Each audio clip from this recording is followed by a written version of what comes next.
Linha de Frente. Olá, mais um Linha de Frente começando neste fim de semana. Eu sou Lívia Zanolini e agradeço muito a sua companhia. Bem-vindo, bem-vinda. Muito debate hoje e apresento para você os nossos convidados. A Cássio Miranda, doutora em Direito Constitucional e mestre em Direito Penal Internacional.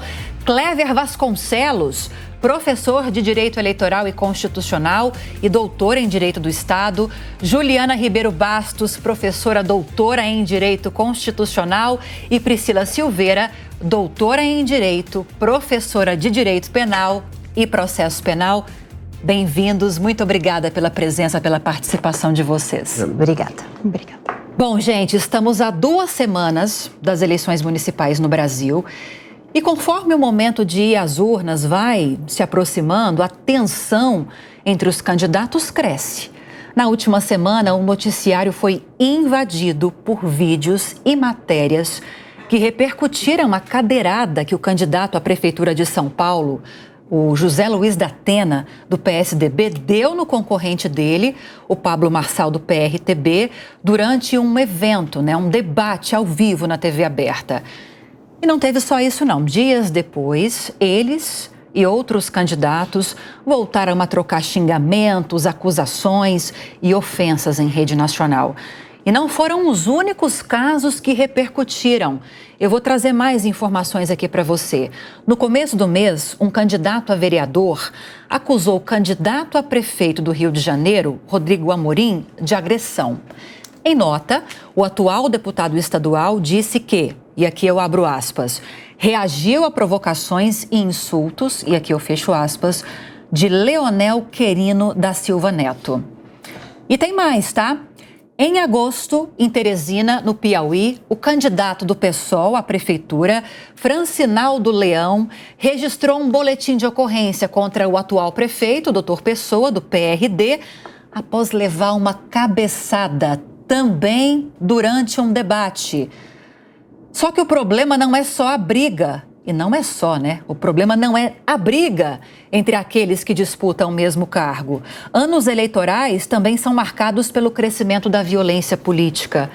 E de acordo com o Grupo de Investigação Eleitoral da Unirio, de janeiro a junho deste ano, foram registrados 187 casos de violência contra lideranças políticas. E desse total, 128 constam no último relatório trimestral divulgado pelo grupo, que considera o período de abril a junho deste ano. E 59 foram registrados no trimestre anterior, representando um aumento de mais de 100%. O estudo da Universidade Federal do Rio de Janeiro também aponta que o Sudeste foi a região do país mais atingida no trimestre, sendo responsável por 47 casos. Na sequência, aparece o Nordeste, com 46 casos, o Centro-Oeste, com 13 e o Norte e o Sul, com 11 casos cada. São Paulo lidera o ranking entre os estados com 21 registros. Vou começar com as mulheres, pode ser? Já temos mais informações já a respeito desse levantamento, temos muitos detalhes para trazer aqui para a discussão. Eu, como boa mulher, sempre começo com as mulheres. Cássio, Cléver, me perdoem, mas eu preciso começar com as meninas. Faz muito bem. Faço bem. Vamos fazer o seguinte, então, vamos intercalar para ser justa aqui, tá? Vou começar com a Juliana. Pode ser? Claro, fica à vontade. Vamos lá, então. Juliana, são dados assustadores. Ainda mais quando a gente olha sob a perspectiva de que não deveria ter um sequer. Quando a gente acompanha que os dados estão aumentando e que ano a ano também há um crescimento da violência política, alguma coisa está errada. Onde é que nós estamos errando? E por que isso acontece ainda hoje? Lívia, então, primeiramente, muito obrigada. Para mim é uma alegria estar com você e com todos os demais aqui nesse programa. E sim, os dados são preocupantes, a violência é preocupante, de uma maneira geral. E acredito que a violência política, ela vem aí atrelada a um contexto já de violência no Brasil, que carrega uma história de violência que já vem desde o período da colonização, pelo Império, então pega aí todo um período histórico. e que acredito que com a intensidade em ano eleitoral é natural que aumente a violência política, né? E que naturalmente vai chegando próximo das eleições, né? Que os ânimos eles fiquem mais, né, intensos e todo ambiente de competição, né? Ele acaba levando, né, para esse caminho da violência, não que seja o ideal, né? A violência política ela ataca a democracia. Acho que é uma preocupação que deve ser pensada. Acho que programas como esse, inclusive, né, que ajudam no esclarecimento das formas como combater, como lidar, ou chamar a atenção para esses dados que são preocupantes, né, para que façam com que a gente possa pensar em como melhorar essa situação que é preocupante, que traz reflexões sobre a humanidade, né, sobre a sociedade, né, que muitas vezes olha para esses quadros de violência e como aceita ou não aceita. Então, acho que, não sei se inicialmente seriam aí essas primeiras reflexões. Começamos bem, né, Cléver? Pelas primeiras reflexões. Perfeito. Você acredita que esse cenário de polarização que sempre existiu no Brasil, mas mais intensa agora, e alimentada pela radicalização, esse combo tem levado a esse aumento de casos? Seria uma das explicações de violência política? Bom, colegas, obrigado. Juliana, Priscila, Cássio, Lívia. Olha, Lívia, eu vejo o seguinte. A polarização é um dos elementos que leva à prática da violência. Eu enxergo sob duas óticas. A ótica da ferocidade do candidato ou da candidata por ocasião da propaganda eleitoral, do ponto de vista de conseguir um destaque na mídia diante daquele processo agressivo, porque isso, de uma certa forma, chama atenção para o candidato ou para a candidata, gerando aquele famoso algoritmo, e esse algoritmo, como repetitivo, propicia que ocorram mais visualizações da plataforma individual do candidato ou da candidata. Esse é uma primeira vertente sobre a violência oral, a violência verbal. Não falei da cadeirada. A violência verbal, a violência eleitoral. Agora, existe uma violência de campo. Qual é a violência de campo? A violência do correligionário. A violência na rua, onde as pessoas querem ganhar a eleição sob qualquer argumento. Ou seja, a eleição vale tudo, Lívia. A eleição é um processo onde o meu candidato precisa ganhar e eu vou trabalhar para ele a ponto de bater em quem for preciso e violentar na cidade. Então, tem a violência do candidato e tem a violência do correligionário. Como a Juliana disse, esse é um processo histórico no Brasil. O Brasil sempre teve violência. Isso sempre existiu na história brasileira. Ganhar a eleição a qualquer custo. Então, sob essas duas óticas que eu enxergo esse processo de violência do candidato e do correligionário. Cléver tocou num ponto, Priscila, muito importante, que é essa questão de candidatos e também correligionários quererem chamar a atenção por meio de violência, seja uma ameaça, seja uma agressão verbal, um xingamento, até as formas mais graves, como a cadeirada, e até homicídios. A gente tem casos na história registrados. Se brincar, a gente não teve um levantamento agora para trazer aqui, mas deve estar acontecendo algum caso em algum lugar do Brasil, recentemente também, em época de eleição, ainda mais eleições municipais. Quando a gente olha sob essa perspectiva de que esse tipo de comportamento ele é tido como forma de chamar a atenção, e isso não é só o Cléver que está falando, a gente tem candidato aqui em São Paulo que justifica o comportamento dizendo isso também. Isso pressupõe que nós temos também eleitores adoecidos que se interessam por esse tipo de espetáculo, o que nos leva a crer que é um problema cultural e estrutural muito mais profundo do que a gente imagina? Obrigada, Lívia, aos meus colegas de bancada, a nossa audiência, é uma honra estar aqui com vocês. Lívia, eu acho que aqui é uma luta do bem contra o mal. Tá? Então, historicamente, nós temos esse extremismo e claro que com as redes sociais, com o avanço de toda a tecnologia, isso está um pouco mais incidente, mas eu trago aqui, a política ela sempre foi associada à violência por causa dessa divisão, né? E na verdade, a política é tribal. A gente anda em bando. Então, eu até cito muitas vezes um livro que eu li, que é A Tribo, eu falo com aqueles que são os meus. E os meus estando comigo, e assim, obviamente, estendendo isso à política, ele vai expandindo o ódio e o amor, podemos dizer assim. O amor é aquela crença, aquilo que eu acredito, e o ódio é aquilo que eu não acredito. Então, eu penso que, atualmente, isso se reverbera na política também. E aí eu trouxe uma frase, Lívia, que eu gostaria de ler aqui para a nossa audiência, que é de Mao Tse-tung, que ele fala que a política é a guerra sem derramamento de sangue.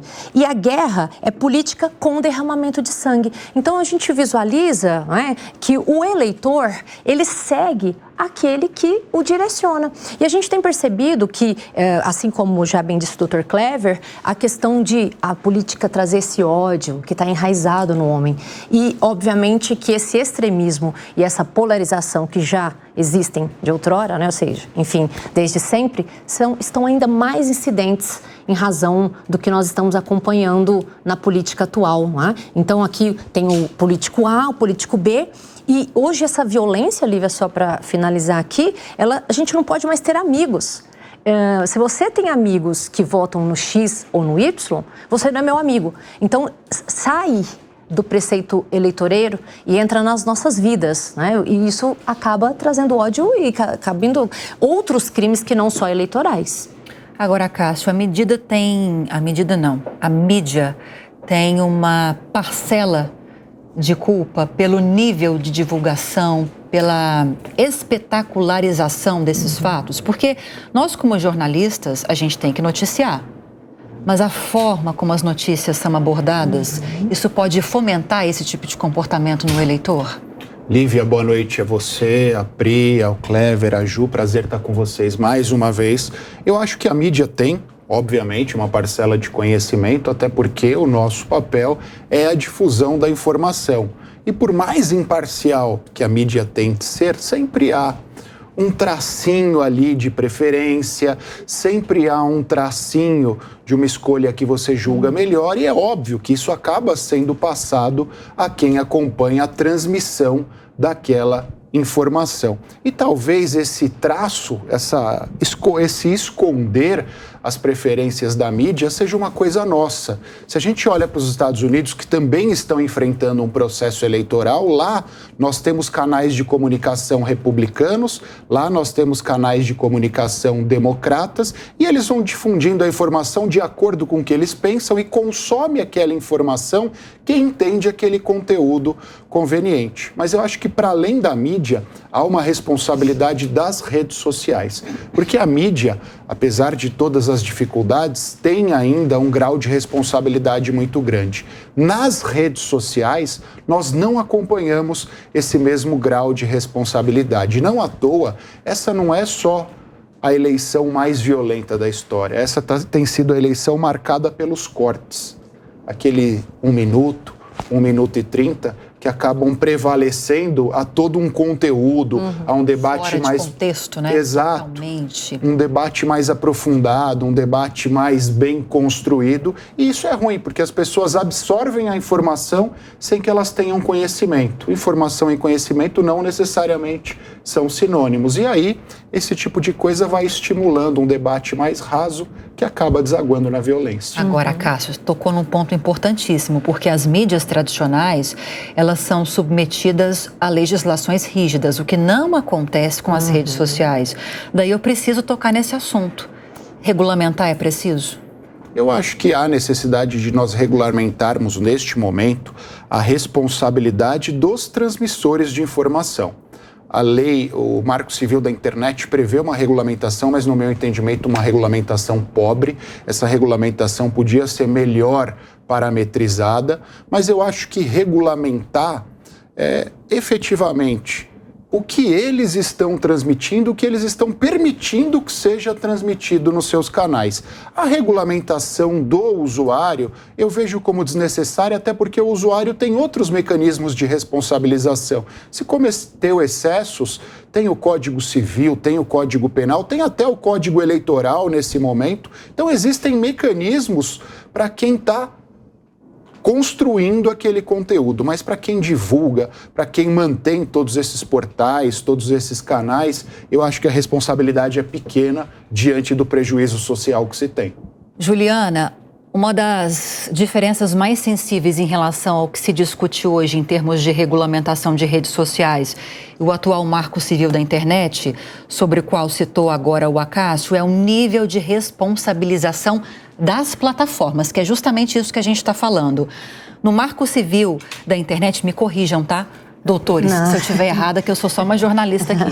Até onde sei, no marco civil da internet, existe uma cobrança de que as plataformas cumpram decisões judiciais a respeito de eliminação ou não de conteúdos, de diretrizes para a multiplicação desses conteúdos. O que se discute hoje e que estava, não sei se está mais ainda no chamado projeto de lei das fake news, por exemplo, é que haja uma proatividade dessas plataformas na eliminação de conteúdos ditos como desinformativos, por exemplo. E aí que entra uma polêmica, né? Quem vai dizer que aquele conteúdo é ou não desinformativo? Mas, enfim, quero te ouvir sobre isso e se você concorda que é preciso, sim, dar um certo tom de regulamentação das redes, porque elas são, sim, em parte, responsáveis pelo avanço da violência política.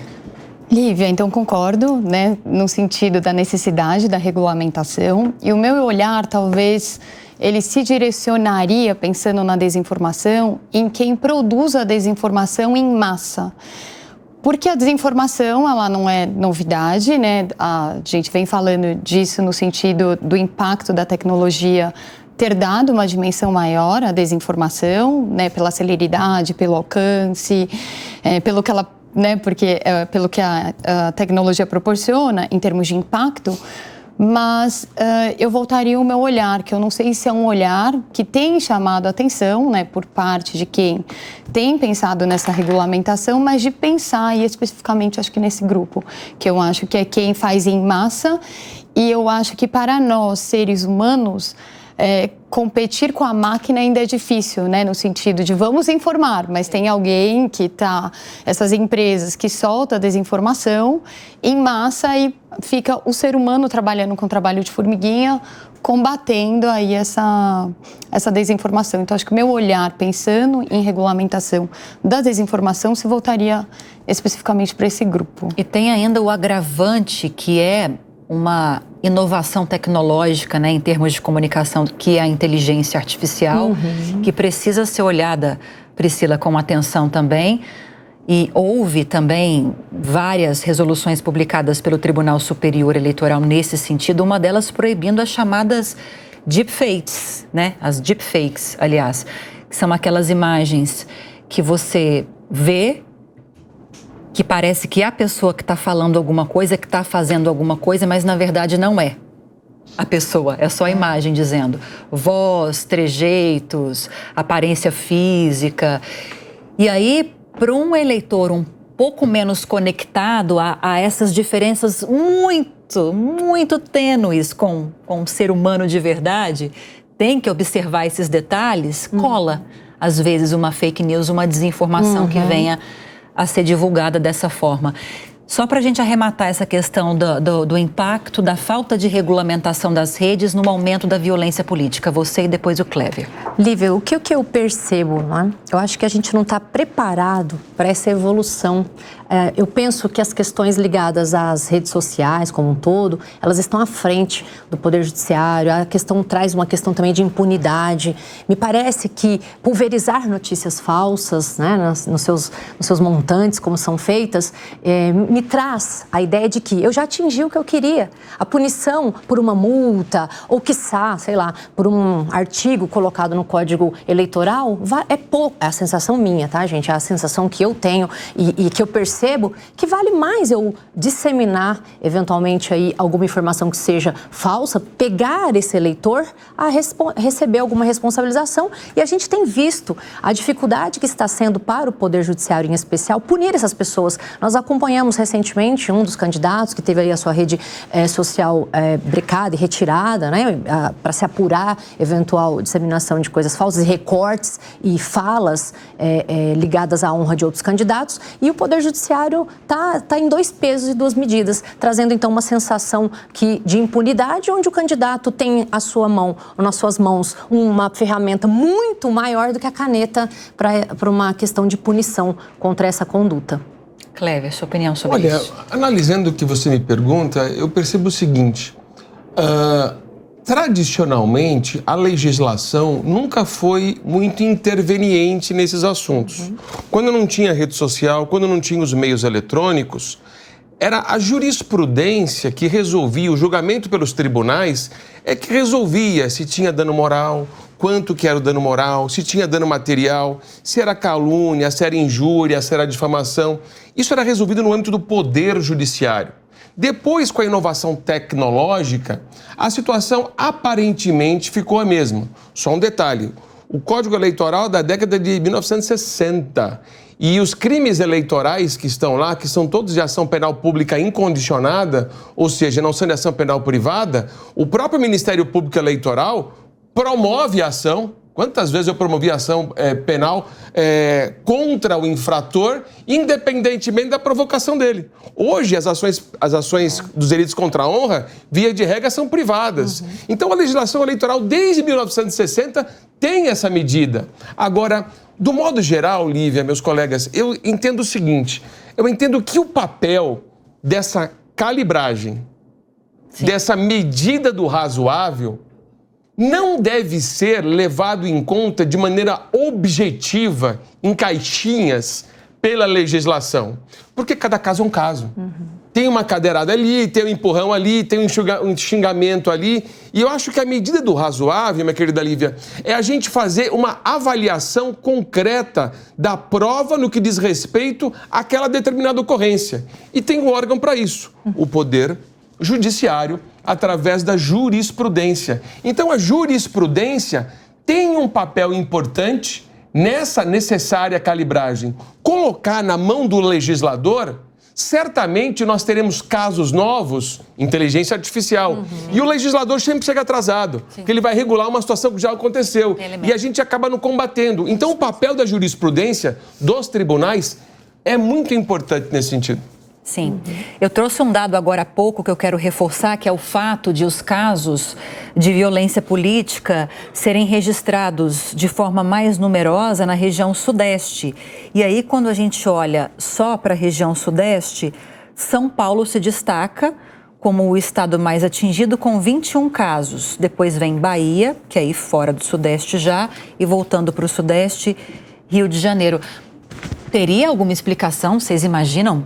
Talvez pela quantidade de candidatos, seria a única explicação plausível, Acácio, para isso? Eu acho que proporcionalmente, Lívia, reflete a quantidade de pessoas, isso reverbera numa maior quantidade de candidatos, mas também tem um outro fator. São Paulo foi, nos últimos anos, e as eleições mostram isso, o estado que refletiu a polarização nacional. Sim. Quando a gente olha para os resultados das eleições no estado de São Paulo e quando a gente afunda para o litoral, interior e região metropolitana, a gente percebe essa tendência de polarização no estado. E essa polarização sempre existiu, mas uma polarização irracional como essa que nós vivemos é uma novidade. Sim. Então, como o estado reflete, é um estado maior, acaba tendo uma maior quantidade de casos. Sim.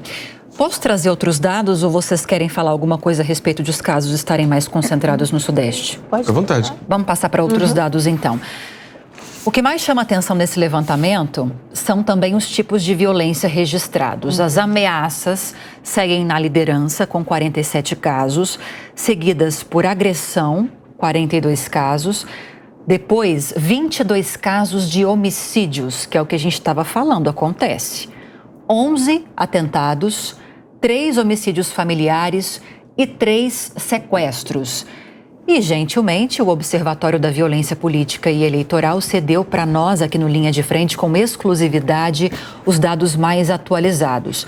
E, de acordo com o estudo, até o mês passado, foram registrados 293 casos de violência contra políticos. Só em agosto foram 78 registros. Se somados os casos de violência econômica e semiótica, o número é ainda maior. 400 episódios. O grupo de estudos indica ainda que o número deve aumentar em setembro, já que nas 2 últimas eleições, o mês que antecede a votação foi o com o maior número de ocorrências. É fácil entender, Clever, imagino, mas quero te ouvir sobre isso, por que as ameaças figuram como o tipo de violência política que se manifesta de forma mais numerosa. É muito subjetivo isso, né? Mas muito fácil ao mesmo tempo de identificar, principalmente quem sofre, viu? Na verdade, a ameaça é o ingresso na atividade criminosa, porque depois da ameaça vem os outros crimes, Sim, né? é só se a ameaça início. se concretiza, já pode tipificar um outro delito. Mas eu vejo isso, todos esses índices que você passou pra gente aqui, isso reflete fruto de frustração pessoal. Uma frustração pessoal eleitoral. Ah, porque meu candidato precisa ganhar. Meu ídolo precisa ganhar. E eu quero que ele ganhe a qualquer custo. Independentemente se precisa brigar na rede social, no grupo de WhatsApp, sair do grupo, brigar com a esposa, com o vizinho. Essa bestialidade do comportamento humano, do ponto de vista eleitoral, ela tem como consequência, como você disse, a agressividade. Depois do primeiro delito, que é o da cadeia penal normativa, que acaba lá no homicídio, infelizmente. Mas eu vejo também como uma situação que gera esse tipo de agressividade, de ameaça, que é a falta de argumentação pela razão. E aí vem a distinção de opinião e argumentação. A opinião é uma crença, a argumentação é um dado científico pela razão.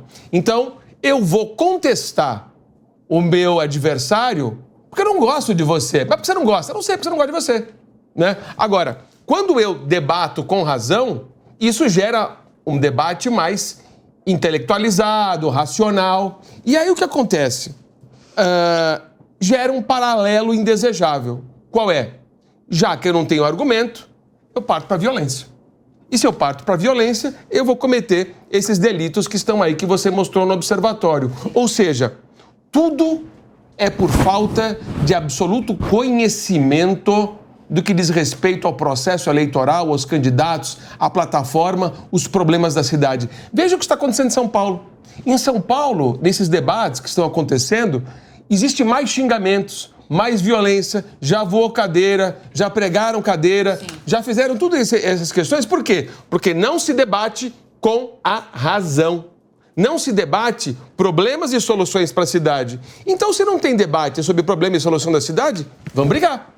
E aí vem a violência moral, depois vem a violência física. Então, é o comportamento que eu chamo de bestialização do processo eleitoral.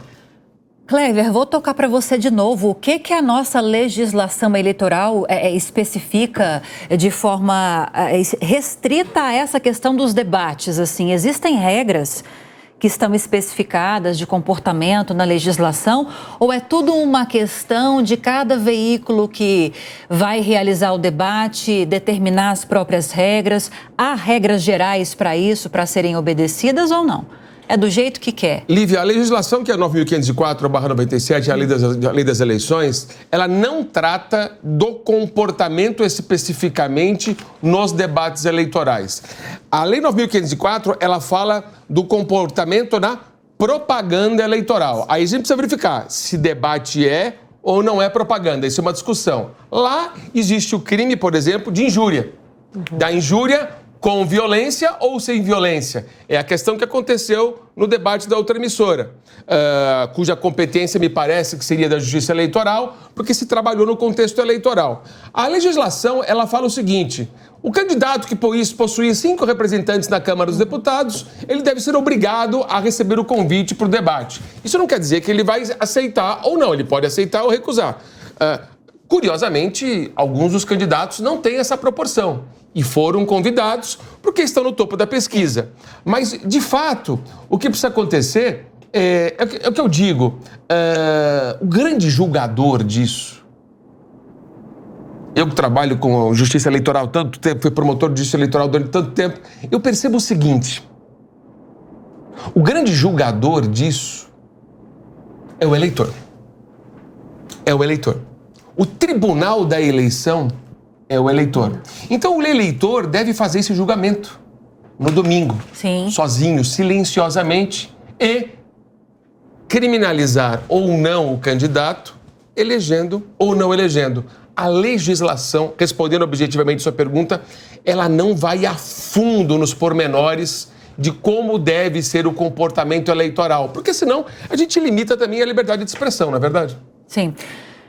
Ainda sobre legislação, Priscila, há alguma, e aí eu quero ouvir todos sobre isso, há alguma tipificação específica para a violência política? Existe isso ou não? A falha da existência de pode levar a violência política? Uma análise disso. Lívia, no Código Eleitoral, que o Clever citou aqui, que é a Lei 9.504 de 97, a gente tem alguns dispositivos, como, por exemplo, o artigo 326, 326A, que fala da violência em especial contra a mulher na política, né?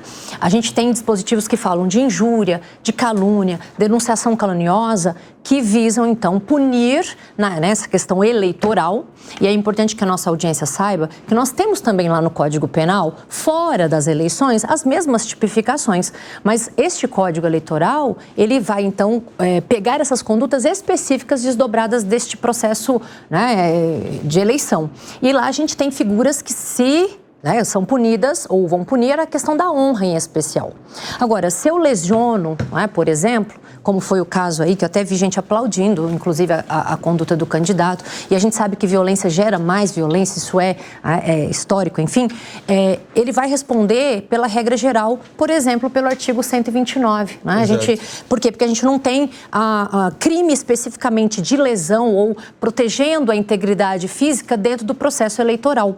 Mas nós temos alguns crimes, como esse que eu citei agora, né, que lidam com a honra, que aí tem tipificação específica. Então, nada obsta que, por exemplo, havendo lesão ou homicídio, como foi citado aqui, né, na estatística, responda, então, pela regra geral no Código Penal. Então, não quer dizer que nós não tenhamos punição. Tá? E aqui eu quero só também fazer um adendo no que eu disse da impunidade, porque as penas para estes crimes não são grandiosas. Tá? Então, não passam algumas de 2 anos, o que comporta alguns institutos despenalizadores, desprisionalizadores. Por isso que eu acho que vai incentivando a pessoa a fazer, porque não há uma questão de punição efetiva. Penas brandas, seria. Isso. Olha que interessante, só fazer um adendo aqui. Existem 2 tipos de crimes eleitorais. Os crimes propriamente eleitorais e os crimes eleitorais impróprios. Qual é a diferença de um para outro? Os crimes propriamente eleitorais são aqueles definidos na legislação eleitoral. Na 9.504, no Código Eleitoral, na lei dos partidos políticos, nas leis das inelegibilidades, na legislação eleitoral específica. Crimes eleitorais que só acontecem no contexto eleitoral. Mas tem crimes eleitorais impróprios. O que ela falou, lesão corporal, homicídio, até a concussão, que é exigir dinheiro. Ou seja, você pode pegar emprestado da legislação penal, do Código Penal, outros crimes e contextualizar no direito eleitoral. Ou seja, o direito eleitoral pede ajuda para o direito penal. E o direito penal está aí para ajudar. Então, o sujeito que trabalha na justiça eleitoral, a autoridade eleitoral, pode pegar o Código Penal emprestado. Sim. São os crimes eleitorais impróprios. Então, muitas vezes, a legislação eleitoral não resolve tudo. Vamos pedir ajuda no direito penal. Com base nisso, Acácio, quando a gente olha para todas essas legislações que o Clever destacou agora, nós temos um aparato suficiente para combater o avanço da violência política? Quero te ouvir também sobre a questão que a Priscila levantou, da necessidade de termos penas menos brandas, um pouco mais efetivas, digamos assim. Por que eu estou te perguntando isso também? Nós tivemos um deputado Sanderson do PL, que, surfando nessa onda do que aconteceu aqui em São Paulo, da cadeirada, do Datena, que está propondo, já apresentou um projeto de lei na Câmara dos Deputados para punir lesão corporal voltada exclusivamente para candidatos em eleições. Faz algum sentido ou é só um oportunismo político, na sua opinião? Lívia, a gente chama isso tecnicamente de populismo legislativo. Quando os parlamentares surfam essa onda, vou usar o termo que você colocou, para apresentarem propostas muitas vezes esdrúxulas e sem nenhum objetivo ou sem nenhuma razoabilidade social. E é um pouco esse projeto. Eu acho, quando a gente olha para a legislação, seja ela eleitoral, seja ela penal, nesse contexto de violência, nesses crimes mais comuns, eu acho que a resposta é suficiente. Até porque eles bem disseram, o homicídio já está regulamentado e bem regulamentado, a lesão corporal está regulamentada, está bem regulamentada, a calúnia, a difamação tem as suas especificidades. O que me preocupa, olhando para a violência eleitoral, e até voltando em algo que nós já mencionamos, é a questão das redes, essa violência. Porque o Kleber disse, a ameaça é a primeira etapa, é o primeiro passo para essa criminalidade aviso, né? eleitoral. Exatamente.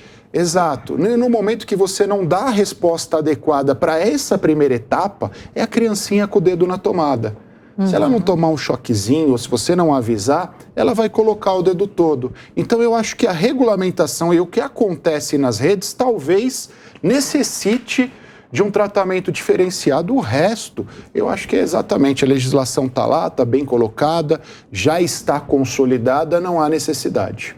É por aí também para você, Juliana, ou falta algo mais na nossa legislação, que seja na questão das penas, por exemplo, o que levantou aqui a Priscila, para que a gente consiga combater com mais efetividade o avanço da violência política? Então, me somando, né, aos colegas aqui, além da responsabilidade penal, também lembrar que existe a responsabilidade de natureza civil, né? Foi mencionado aqui a violação à honra, à imagem, né? Então, também além de você poder ter um processo penal, é possível concomitante ter a responsabilidade civil, também a depender, né, dos atos que sejam praticados.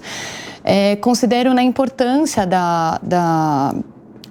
que seria uma punição, alguma forma de punição, mas no sentido de responsabilização. Acho que é importante até como uma forma de desestimular, né, a violência política. Acho que mais debates relacionados à tolerância, né, no diálogo, que acho que é fundamental, não só trabalhar via aspecto punitivo, mas também trabalhar via educação, né, num diálogo a partir da tolerância, das diferenças, e não intensificar um caminho que é um caminho, né, da polarização, que dentro da nossa conversa, né, intensifica a violência política. Então, eu acho que não tem como não falar em violência política e não lembrar de um aspecto da humanidade, né? Então, será que começamos o quadro, né, você mencionando, tem alguma coisa errada na sociedade? Então, acho que esse olhar para a sociedade ele é importante, né? Será que esses políticos estão refletindo alguma coisa que a gente tenha que trabalhar? Vejo muitas pessoas reclamando muitas vezes no dia a dia, né, de outras coisas, da dificuldade de muitas vezes lidar, né, com as pessoas. Então, será que isso também não é um reflexo? A gente vem falando muito da questão de saúde mental. Não sei se eu comecei a viajar aqui. Não, mas enfim, estou aqui levantando algumas coisas. E então, eu acho que falta diálogos consistentes também voltado para questões que são importantes. O viés da educação, Priscila. Priscila. Não sei se é isso que você ia falar. Eu sempre falo disso, né, de educação. E tem que falar, professora. Então, todas as vezes que nós estamos juntas e que eu vou falar de violência doméstica, de trânsito, a gente volta nisso, mas eu só quero, antes de poder falar especificamente sobre educação, Lívia, falar para a nossa audiência, só para fazer aqui, deixar bem claro, que quando o crime é feito lá na honra, né, quando ele é feito fora da questão eleitoral, nós já temos lá no Código Penal um aumento de pena, ele é aumentado no triplo quando acontece nas redes sociais. Então, nós tivemos mudança em 2021, eu acho que é importante a gente dizer o que não acontece no Código Eleitoral. Então, só para explicar bem bonitinho para a nossa audiência. Se eu xingar, eu tô lá brigando, eu xingo o João, tá?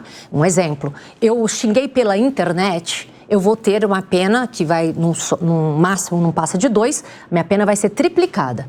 Mas se eu xingar dentro do processo eleitoral, eu não tenho esse acréscimo trazido pela legislação específica, que é o que a gente está falando aqui, e principalmente que o Acácio trouxe para nós, trazer uma questão mais incidente para esses casos, já que a violência, em razão dessa questão ligada às redes sociais, tem se avançado.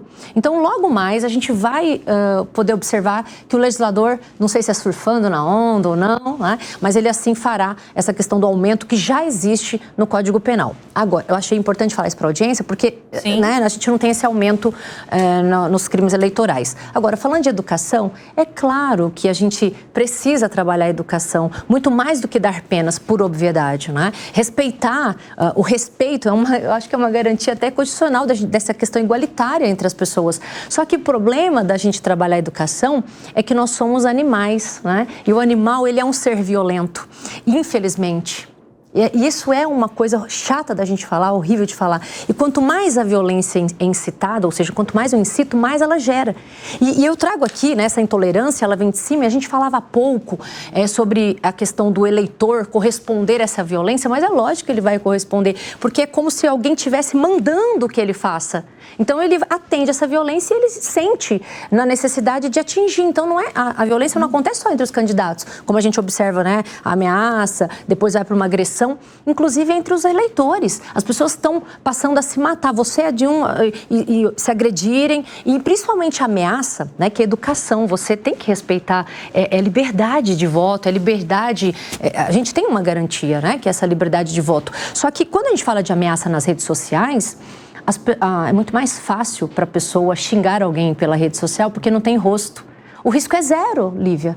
Vocês concordam com isso? O risco é zero. É muito mais fácil eu xingar. Eu vou xingar, ninguém vai me achar.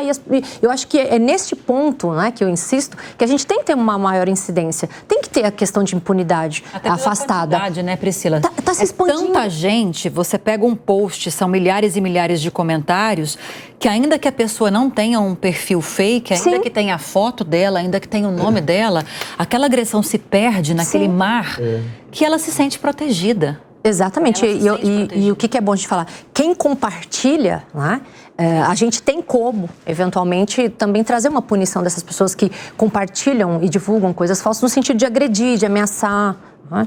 Porque quando se encontram, acaba passando para agressão física. Acácio, eu não sei se é forte a palavra, mas eu vou falar. Se você tiver uma melhor, por favor, me ajuda.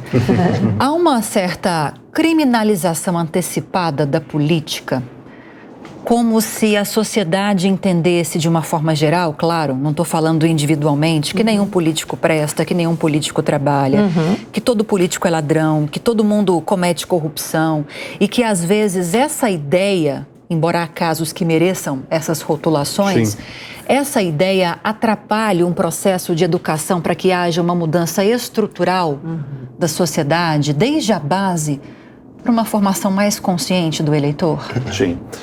Lívia, eu acho que a gente já passou essa fase da criminalização da atividade política e da criminalização dos políticos. Por quê? Antes nós tínhamos esse sentimento generalizado. Você votava em A, você votava em B, mas independentemente da sua opção, esse sentimento estava lá. Hoje, eu acho que a gente alcançou um nível de fanatismo que as pessoas só criminalizam a opinião divergente. Sim. A sua opinião, aqueles que são entusiastas do seu pensamento, acabam sendo até endeusados, acabam sendo protegidos em qualquer situação. A passagem de pano, passar um pano, surgiu por conta disso. Nós usamos essa expressão por conta disso. O lado de lá, eu taco todas as pedras, por menor que seja o erro. Para o meu lado, eu passo pano sempre que for necessário. Então, há uma criminalização da divergência e não da política, no meu entendimento. Criminalização da política ficou para trás. Boa, gostei. É isso, Kleber? Um dado interessante para adicionar aqui ao que o Acácio disse, quando a gente fala em propaganda eleitoral, quando o sujeito fala em propaganda, ele vem fazer a difusão da ideia no sentido de conquistar o seu eleitor. Isso é a propaganda, né? Diferente da publicidade que só anuncia, né? A propaganda, eu quero conquistar o sujeito. Ótimo. Só que no campo eleitoral existe a contra-propaganda. O que é contra-propaganda? Eu vou criticar meu candidato. Sim. Então, hoje em dia, parece que não existe mais propaganda eleitoral. Qual é a sua plataforma de governo? O que você quer fazer para melhorar a cidade? Qual vai ser seu projeto? Não sei, eu vou criticar meu adversário. Eu só vou fazer a contra-propaganda. Então, eu estou percebendo que, do modo geral, obviamente há exceções, né? Nós não estamos mais no período de propaganda eleitoral. Nós estamos no período de contra-propaganda eleitoral. Porque o que dá evidência na eleição é eu falar mal do outro. Então eu não trabalho na virtude, eu trabalho no defeito alheio. E aí acaba se instalando uma guerra eleitoral que o que dá evidência ao candidato é falar mal do outro. A gente tem percebido isso nos debates, onde 80% do debate eleitoral é falar mal do outro. E aí se acaba esquecendo o principal. Qual é a sua plataforma para a cidade? Não, mas a fulana, a ciclana, ou seja, não tem plataforma. Ou seja, nós acabamos contaminando, nós não, o próprio candidato, acaba contaminando o processo eleitoral e deslegitimando o processo democrático. Então, quem tem que estar atento à política, muitas vezes, não é nem o próprio eleitor, mas o próprio candidato que acaba deslegitimando o processo eleitoral. Agora, Juliana, isso que o Clever falou me chamou muito a atenção, porque eu consigo acompanhar, até por dever de ofício, boa parte desses debates, né, que estão acontecendo.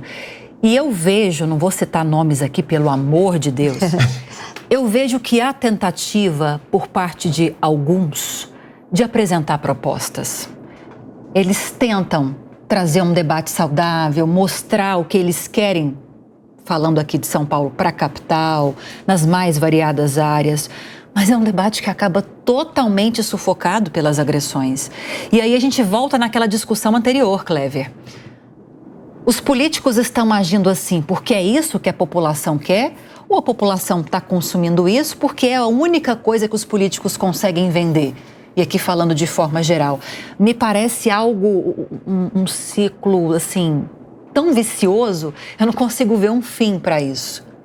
Sim, dá para puxar essa linha de algum lugar ou não? Sim, até fazendo uma soma que o Acácio comentou, né, sobre o interesse das pessoas na política, né? Então, a gente vê um aumento das pessoas falando sobre política, mas talvez ainda um debate também ainda enfraquecido, né, onde falta discussão de pautas, quais são as pautas importantes, quais são as pautas relevantes, e muitas vezes até na falta de um conhecimento, de entender também as competências de que cabe a cada um que se candidata.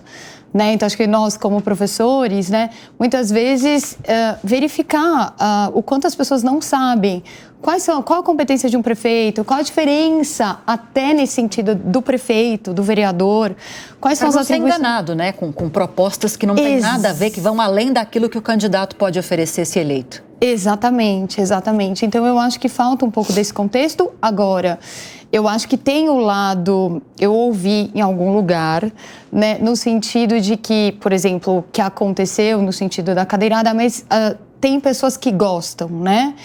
Então, talvez a gente tenha, né, sempre pessoas que vão gostar de algo, não gostar de algo, vai ter público. Eu acho que, eu concordo com o que o professor Clever comentou anteriormente, no sentido de que talvez o papel do eleitor no dia da eleição, ele seja a maior forma da gente medir aí um pouco tudo isso e controlar e dar a resposta para o que a gente quer. Né? Então, é nesse sentido, né, esse tipo de debate que nós vamos querer, eu acho que aí talvez você entraria um pouco à medida. Não, eu estou aqui pensando tanto que as pessoas... eu estou aqui, a Juliana está falando e eu estou aqui pensando tanto que as eleições mudaram com o tempo, né?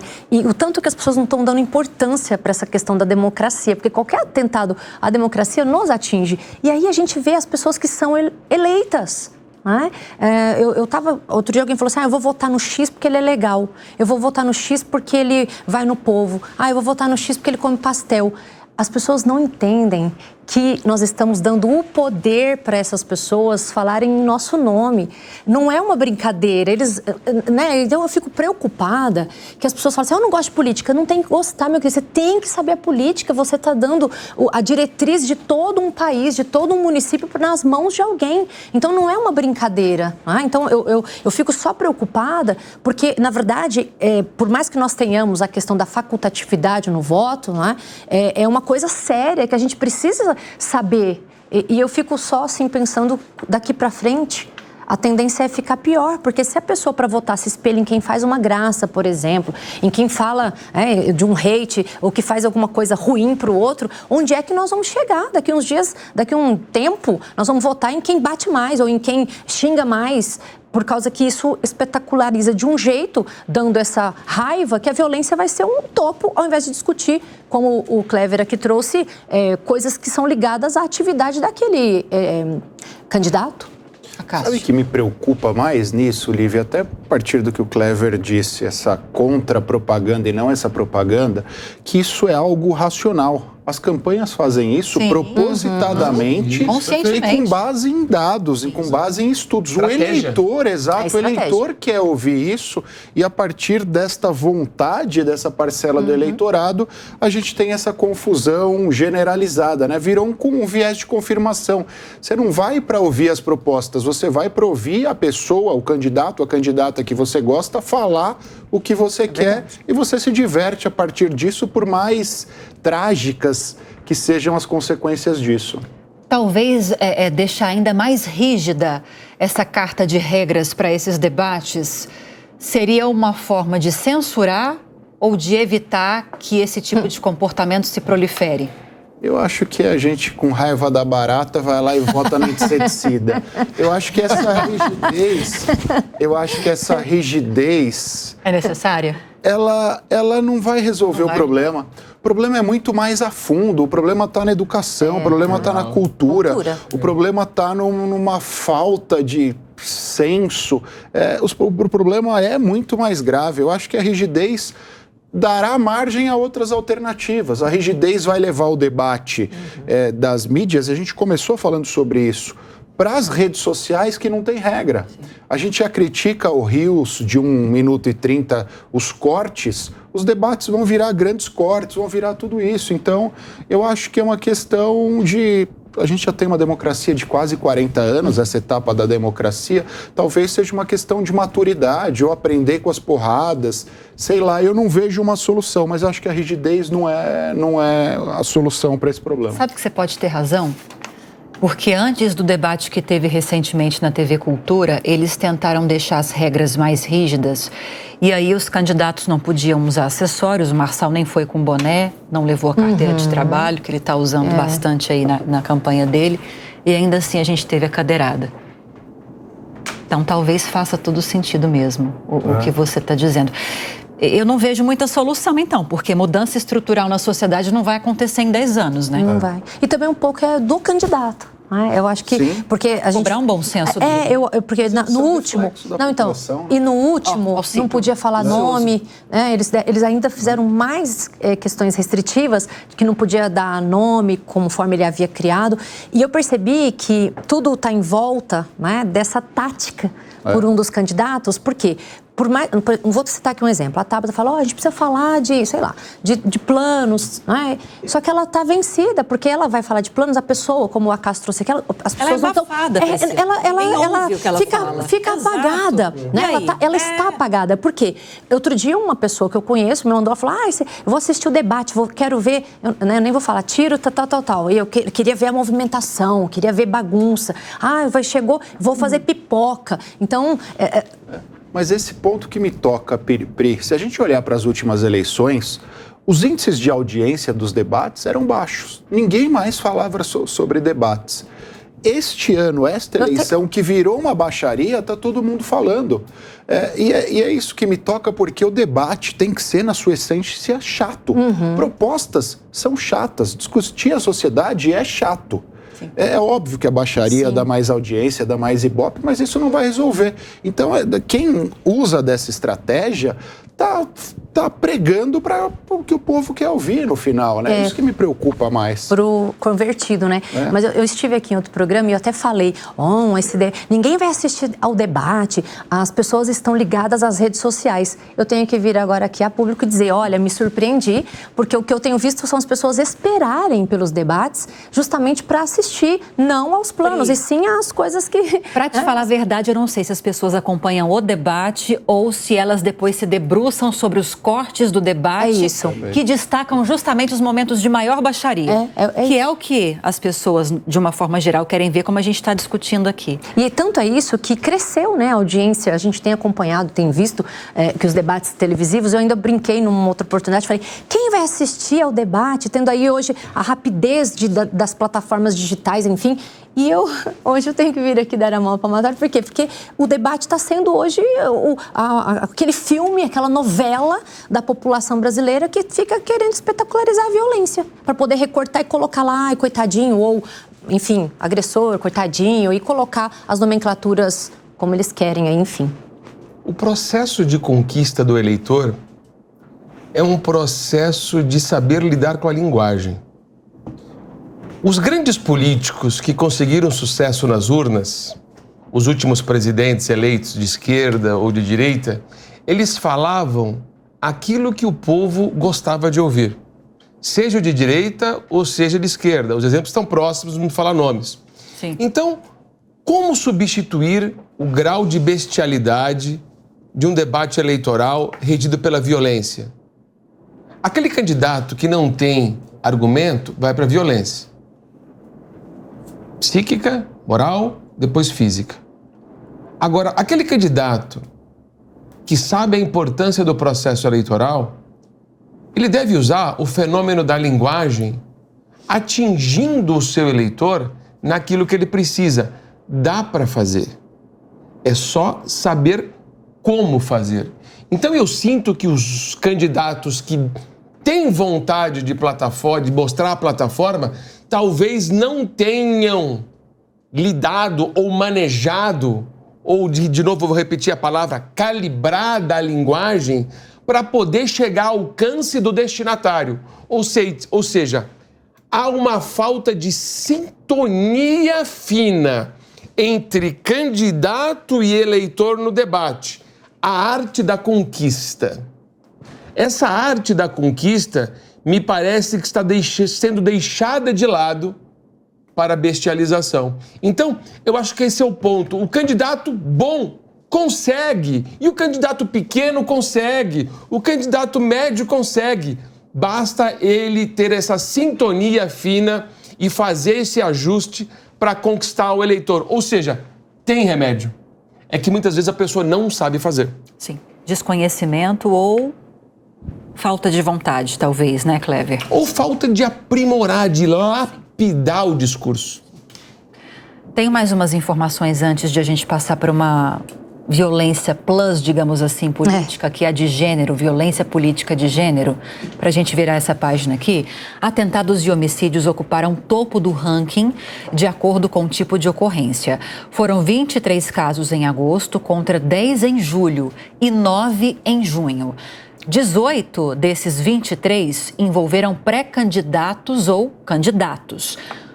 O estudo indica ainda que dos 27 registros no Rio de Janeiro, mais de 40% são homicídios ou atentados. O levantamento completo deve ser divulgado no próximo mês pelo Grupo de Investigação Eleitoral da Universidade Federal do Rio de Janeiro.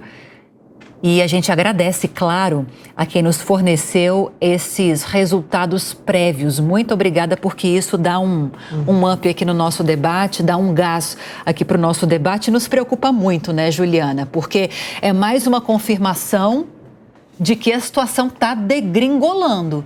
E que se algo não for feito de forma emergencial, que seja para curar as consequências, que seja para começar a mudar o problema estrutural de base, em que ponto nós vamos chegar, né?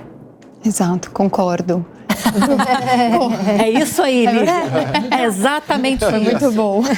Mas isso leva tempo, né? Sim. Porque até o que é urgente leva tempo e não está surtindo muito efeito, ou não está sendo feito? O que você acha? Acho que faltam respostas, né, que sejam suficientes para poder inibir esse tipo de conduta.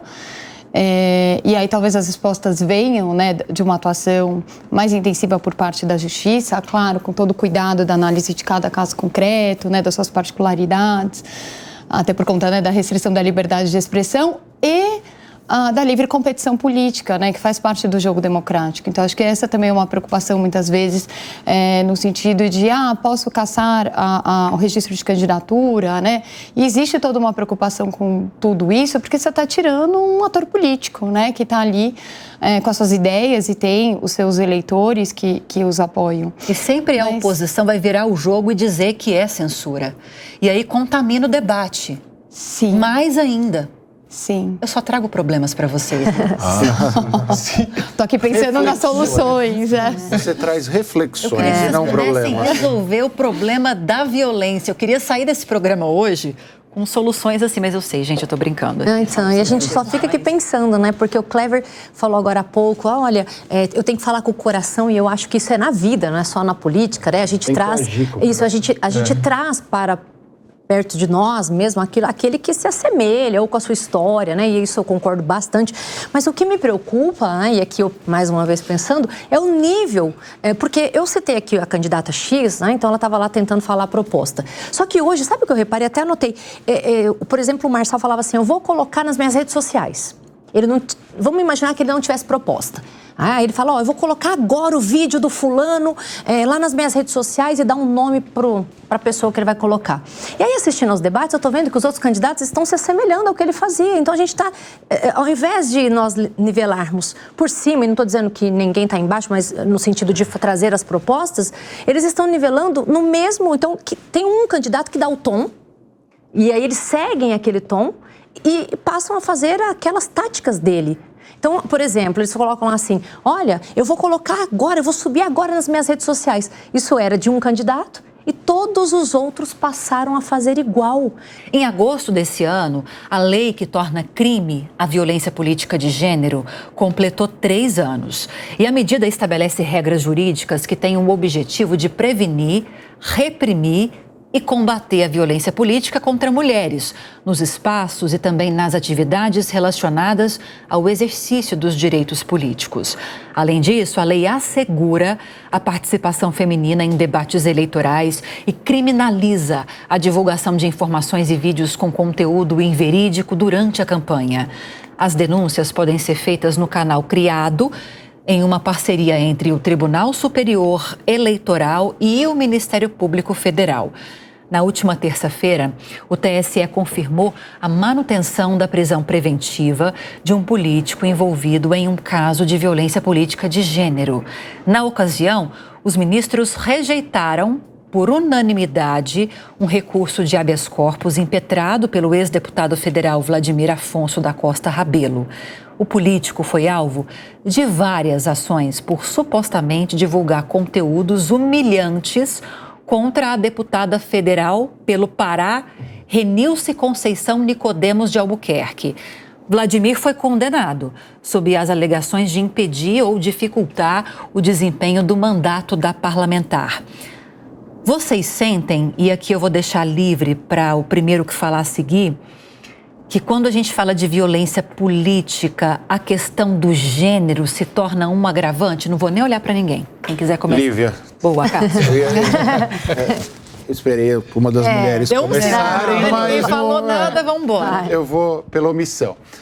Eu acho que a violência de gênero como um todo já é algo grave no nosso país. A violência política de gênero é ainda mais grave porque a gente pensa na mulher que é diretamente afetada, mas ela tem um efeito indireto que é ainda mais grave.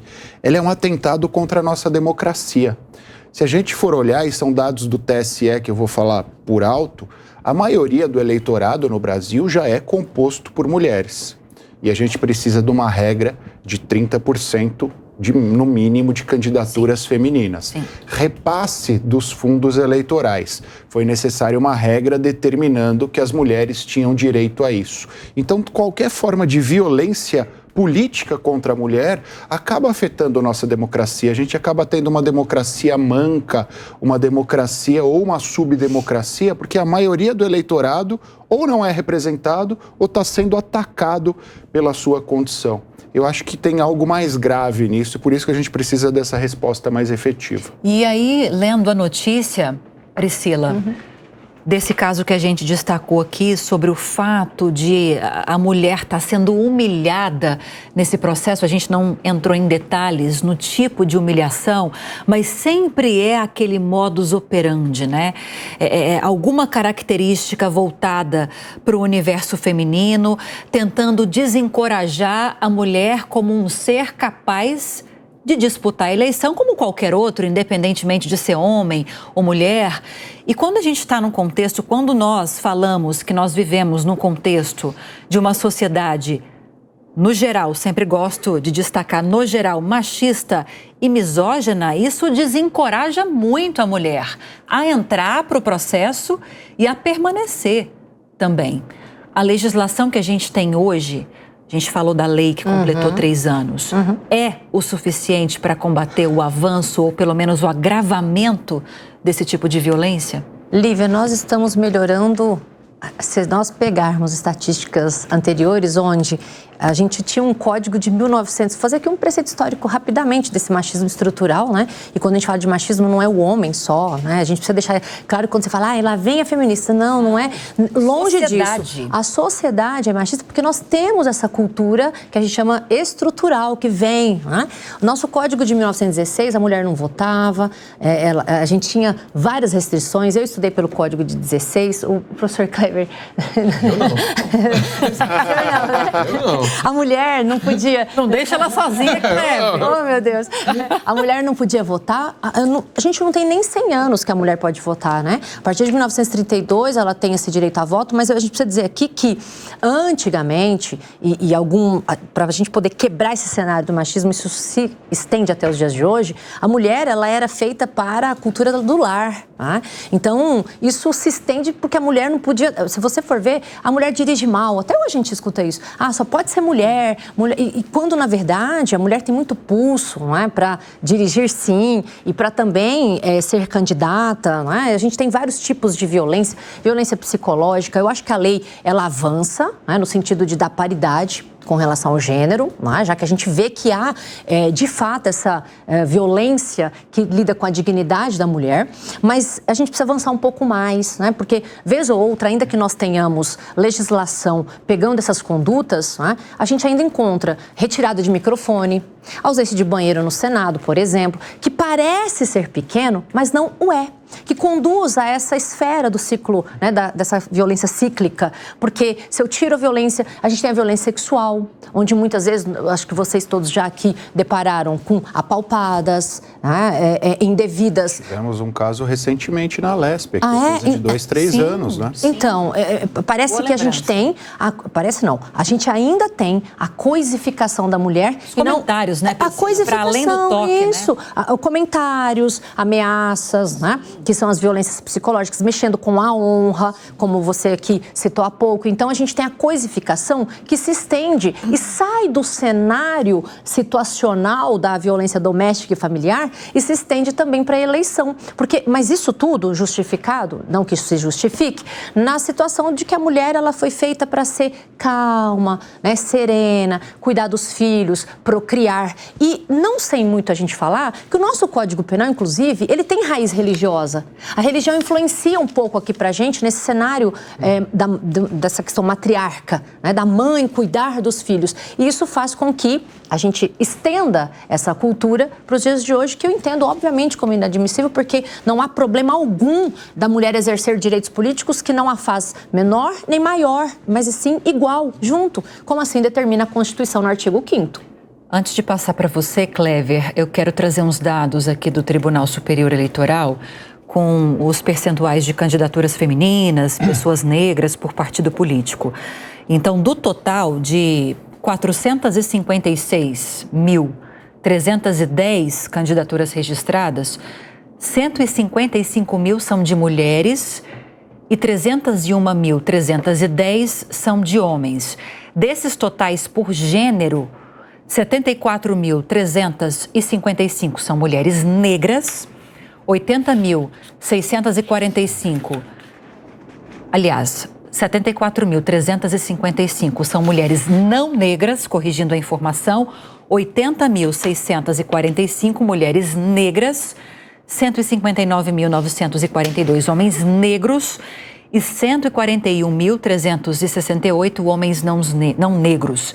Mas nos voltando para essa questão de gênero, que é a nossa pauta aqui, a Priscila levantou, e a gente está falando aqui desde o início do programa sobre essa questão da necessidade de uma mudança cultural e estrutural. Mas o quanto, se você fosse colocar isso num gráfico, olha só, hein? O quanto de esse não avanço na participação feminina nas eleições está atrelado ao fato de ainda termos tantos casos de violência de gênero na política. Seria um percentual significativo ou não? É mais uma questão estrutural mesmo? Olha, Lívia, a questão é muito estrutural. Olha, quer ver uma coisa? Vamos pensar no seguinte. A legislação, como a Cássio disse, fala que as mulheres, as convenções partidárias, elas escolhem seus candidatos, 30% no mínimo de um sexo e 70% no máximo de outro. A política, todo mundo sabe, é um ambiente masculino. Estruturalmente, como a Priscila disse. Então, geralmente, é 70% de homem e 30% de mulheres. Esse é o patamar. E aí é que está morando o problema. Eu vou destacar a violência silenciosa contra a mulher. Como é que se dá essa violência silenciosa verificada na jurisprudência do Tribunal Superior Eleitoral? As denominadas candidaturas laranja. Sim. Como é que é isso? O partido político ou a federação precisa colocar 30% de mulheres na chapa.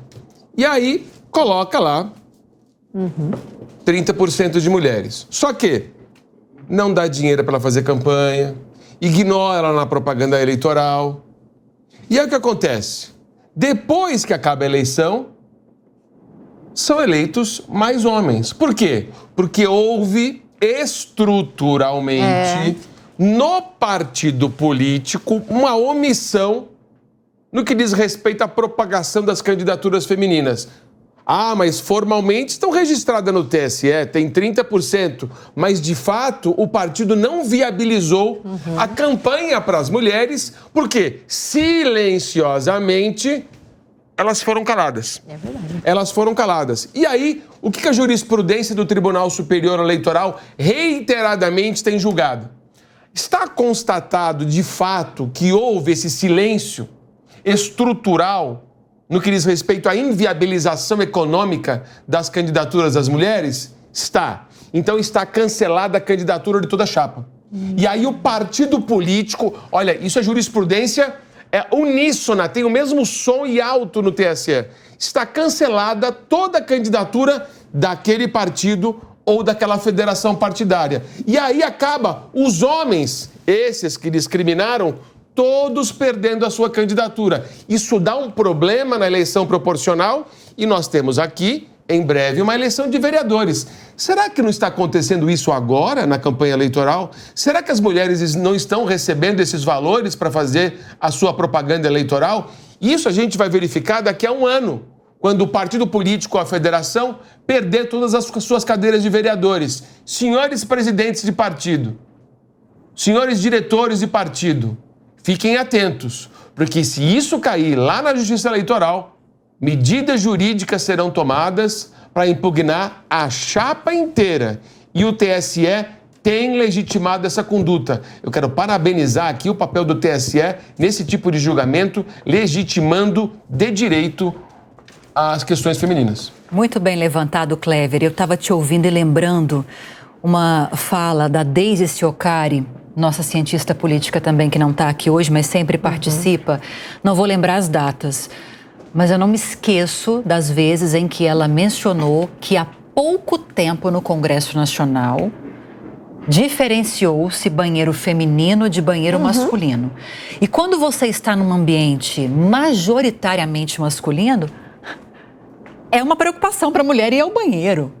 e não se tinha esse cuidado. Eu não vou falar em datas, porque eu não vou lembrar, mas ela me chamou a nossa atenção para o fato de até pouco tempo atrás o banheiro ser para todos, não ter separação. Não tem essa questão de gênero, banheiro feminino e banheiro masculino. E aí eu penso, eu como mulher, nunca tive pretensão de me candidatar a nada e nem pretendo ter, não quero entrar nesse mundo. Nunca se sabe. Pelo amor de Deus, Clever, não pretendo não. Eu concordo plenamente que é uma questão estrutural massiva, digamos aí que 99%, mas tem aquele 1%, talvez, quero te ouvir também, Juliana, começando com você, tem aquele 1%, talvez, da mulher que tem intenção, ela quer participar, mas ela se depara com tantas notícias de violência de gênero na política, que ela fala, poxa, para que eu vou entrar? Eu vou ser usada como candidata laranja, não vou ter recurso para bancar a minha campanha, não vou conseguir levar a minha campanha adiante, eu vou ser, entre aspas, esculachada por características físicas, por condições exclusivamente femininas. Não vou entrar na política, não. Para que eu vou entrar? Sim. E será que é só 1% que desiste por isso? Não saberia dizer a porcentagem. Não, a gente não pode falar, aqui a gente está conjecturando. Exatamente, né? Mas aproveitando o gancho dos obstáculos, né, para de repente a mulher ter a vontade de participação na política, até peguei aqui algumas justificativas para isso, que além da violência política, a gente poderia falar da falta de recursos, né, para a campanha da mulher na política, o desmerecimento do seu trabalho ou falas, né, que já foi também levantado aqui, aí o assédio, a violência no espaço público, a falta de apoio político ou do próprio partido para essa campanha, e também a sobrecarga de trabalho doméstico, que, claro, nessa relação é uma porcentagem ainda menor. Lembrança. Né? A porcentagem maior que é indicada como obstáculos para a participação da mulher na política ainda é a falta de recursos na campanha. O assédio, a violência, ela estaria numa posição intermediária nessa relação. Não sei se são dados que ainda persistem para essas eleições. Eu acho que até por conta do impacto da lei, né, talvez essas eleições de 2024 ela seja importante para a gente ter esse termômetro da efetividade da lei que combate a violência política de gênero. E não sei, e talvez aqui, se tiver espaço, também chamar a atenção para a importância, né? Por que pensar na importância da participação da mulher na política? Acho que a gente começou uma conversa que a gente pode ter sobre a democracia. E o que é a democracia? Né? A democracia ela é a participação de todos na tomada da decisão política. Então, todos, incluem as mulheres, incluem as minorias, né, que a gente poderia aqui eventualmente também levantar. E a participação da voz da mulher, ela é importante para a tomada das decisões políticas na sociedade, né? Então, por que é importante ouvir a mulher? Porque tem temas que muitas vezes também dizem respeito, né, às suas particularidades. E isso, claro, a gente está discutindo em eleições para legislativo, executivo, mas também, né, não é o momento, mas que também já foi discutido no âmbito do Poder Judiciário, né, também é uma pauta. E aí levantar a importância de ouvir a voz, né, da mulher num contexto democrático. Acácio, desafio para você. Se nós tivéssemos mais representatividade feminina na política, talvez teríamos índices de violência política menores? Sim. Seguramente? Seguramente. Por N razões. São muitas as razões aqui, eu não teria tempo para elencar todas elas. Mas, primeiro, a mulher, e pode ser até, se não for bem interpretado, até tido como algo pejorativo, mas eu cito como um elogio. A mulher tem uma sensibilidade maior para certas coisas que nós não temos.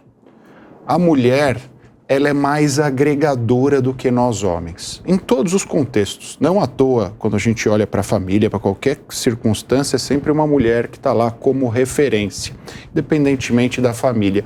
E essa capacidade de agregar, ela é essencial na política. A gente está falando o programa todo aqui de violência, e uma das bases para esse problema é exatamente essa incapacidade de agregar, essa incapacidade de ouvir o próximo, essa incapacidade de ter sensibilidade ao mundo do próximo, às dificuldades do próximo, às razões do próximo. E como a mulher tem todas essas facilidades, eu acho que nós não teríamos. Mas eu confesso a você que eu acho que a gente está muito longe disso. No Brasil, a gente tem um Partido da Mulher Brasileira, ou tínhamos, que ele era presidido por um homem. Por um homem. Então, isso é simbólico. Muito. É simbólico. Mostra o quão longe nós estamos dessa realidade, infelizmente. A gente não tem representação nem no Partido da Mulher. Olha, mas olha que interessante, nesse contexto todo, nós temos a obrigatoriedade de candidaturas femininas. Eu falei candidaturas, sim, mas nós não temos a obrigatoriedade de cadeiras no parlamento para as mulheres. Se o legislador quisesse mesmo transformar o ambiente, ele faria uma alteração, sim, constitucional, legislativa, no sentido de obrigação de existência de cadeiras para as mulheres numa proporção mínima. Mas hoje, é obrigatoriedade só para candidatura. E aí que eu falei, inviabiliza para ser laranja e aí acaba não dando certo. Pri, você queria falar disso? É só porque eu queria colocar aqui para a nossa audiência que a violência política, ela tem subdivisões, né? Então, a gente tem a violência psicológica e a que nós citamos aqui com relação a que você disse da Deise, querida, né? Sim. Da questão do banheiro, ela se refere à violência simbólica, que é também, por exemplo, a gente não tem berçário para as mães, né? Então, quando não tem o banheiro, quando não tem o berçário, nós dividimos isso, né, doutrinariamente em violência simbólica, que não é pequeno, porque é dela como se fosse ameaça. Né? Lembra que o Clever falou há pouco? Começa pela ameaça e se desdobra em coisas mais graves? A simbólica é a primeira violência sofrida pela mulher na política. Então, se a gente não inibe, ela avança para as demais violências. Eu até perguntei para a Deise aqui, enquanto ouvia vocês, Deise, quando foi? A Deise não me respondeu ainda. Mas aí eu fui procurar informação. Pelo menos no Senado, eu mencionei Congresso, não saberia dizer na Câmara. Plenário do 2016, Senado, né?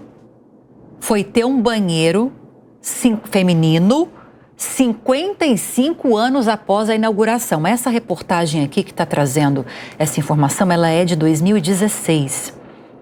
2016. 2016, eu tinha anotado aqui. Senado realiza reforma para construir um banheiro para mulheres. Até a última sessão de 2015, plenário tinha banheiro só para homens.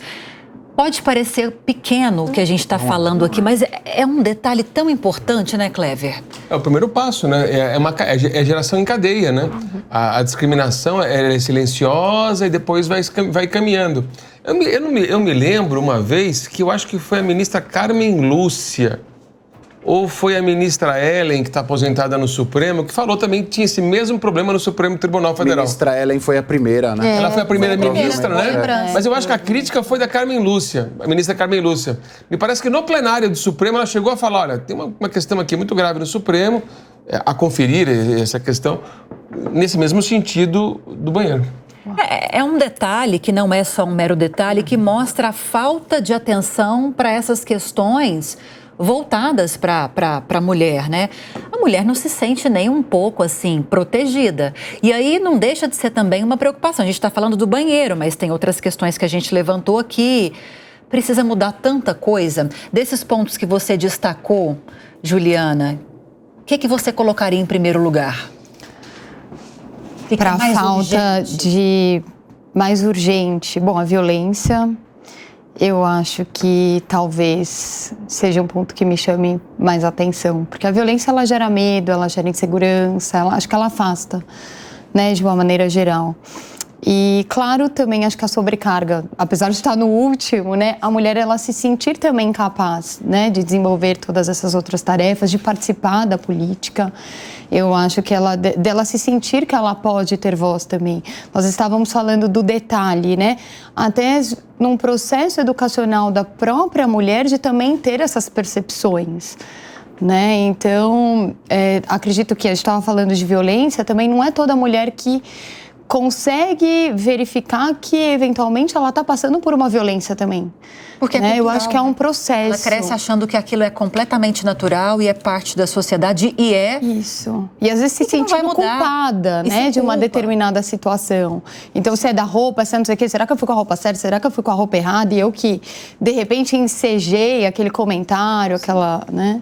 E aí eu chamo a atenção também, Acácio, para a importância da educação também, sobretudo nesse caso, né? E eu falo da educação formal, aquela educação que a gente aprende na escola, mas na informal também, naquela integral, a educação dos filhos. Porque muitas vezes, é tão difícil essa questão, porque muitas vezes os pais criados nesse contexto cultural não têm nem instrumentos e elementos para tentar criar um cenário diferente para os filhos, né? E aí? Nós falávamos há pouco do problema da violência e nós dissemos aqui que demora gerações para a gente mudar. Essa questão relacionada à representatividade das mulheres vai no mesmo sentido. Eu já vejo de uma forma um pouquinho melhor que a violência genérica. Por que de uma forma um pouquinho melhor? Você bem disse. Demora. As gerações anteriores às nossas tiveram mais dificuldade em romper essa barreira de alguma forma, mas a minha geração, a geração do Clever, eu tenho filha mulher, não sei se você, a gente já duas meninas, então a gente já cria as nossas filhas de forma diferente. A gente já dá todos os estímulos para que elas vejam o mundo de forma diferente. E aí, a partir da nossa geração e principalmente da geração delas, esse empoderamento não é clichê, eu acho que é o termo correto que a gente tem que usar. Esse empoderamento fará parte da raiz, da essência delas. Só aí isso vai mudar. Tem filhos, Priscila? Eu tenho uma menina. Uma menina. E você já aborda... Quantos anos? A minha filha tem 16. Então. Ela já trata disso. Ela já fala, mamãe, ela já é mocinha, né? Enfim, mas desde pequena ela acompanha os meus estudos aí nos direitos humanos e inevitavelmente a gente fala, né, deles, que é uma garantia constitucional. Mas a minha filha já fala disso, estuda sobre isso. E eu queria dizer o seguinte, que não é uma guerra, né? Não pode ser uma guerra. A gente vem para somar, né? Se a gente entender isso, a gente avança um pouco mais. Lívia. Juliana tem filhos? Tem um menino, mas precisamos educar os meninos também.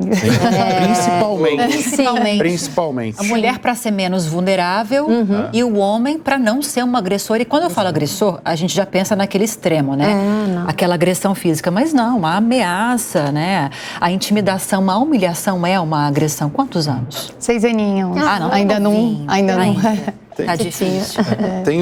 Tinha um ditado que dizia que mães fortes fazem homens fortes. Eu acho que pais fortes, no sentido de pai e mãe, fazem filhas e filhos fortes. A gente tem que agregar todo mundo nesse contexto de empoderamento, de fortalecimento. A gente está no último minutinho e eu quero fazer uma rodadinha rápida para arrematar com vocês sobre agora as perspectivas e expectativas depois de todo esse cenário que a gente descreveu e discutiu aqui, para as eleições, que a gente vai ter o primeiro turno agora. E não falo só São Paulo, de uma forma geral, eleições municipais. Começando com você, Clever.